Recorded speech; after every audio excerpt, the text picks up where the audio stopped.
Cambridge امتحانی پرچوں کے مبینہ leak معاملے پر وزارت داخلہ میں اعلیٰ سطح کا اجلاس ہوا ہے، جس میں وزارت تعلیم، کیمبرج، برٹش کونسل اور NCCIA حکام شریک ہوئے ہیں۔ او لیول میتھ کے پرچے کے مبینہ لیک پر والدین اور طلبہ کے تحفظات پر غور کیا گیا۔ سیکرٹری داخلہ نے معاملے پر سخت تشویش کا اظہار کیا۔ DG NCCIA کو کیمبرج کے ساتھ مل کر تحقیقات کی ہدایت کی۔ مزید جانیں گے ڈان نیوز کے نمائندے امید علی سے۔ امید بتائیے۔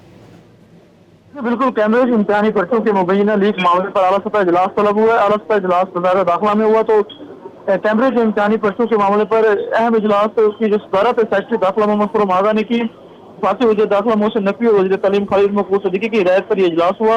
اجلاس میں وزارت تعلیم، کیمبرج، برٹش کونسل اور NCCIA حکام نے بھی شرکت کی۔ او لیول میتھ کے پرچے کے مبینہ لیک پر والدین اور طلباء نے تحفظات کا اظہار کیا، تو ان تحفظات پر تمام تر جو شرکاء تھے انہوں نے اس پر غور کیا، ڈیلیبریشن ہوئی۔ برطانوی جو ڈپٹی ہائی کمشنر ہے ان کے مطابق یہ جو معاملہ ہے، یہ پرچہ جو ہے وہ مبینہ طور پر جو پرچہ لیک ہوا ہے وہ یہ کہ ان کا موقف یہ کہ یہ پرچہ چوری کا جو ہے لگتا ہے، لیک کا نہیں۔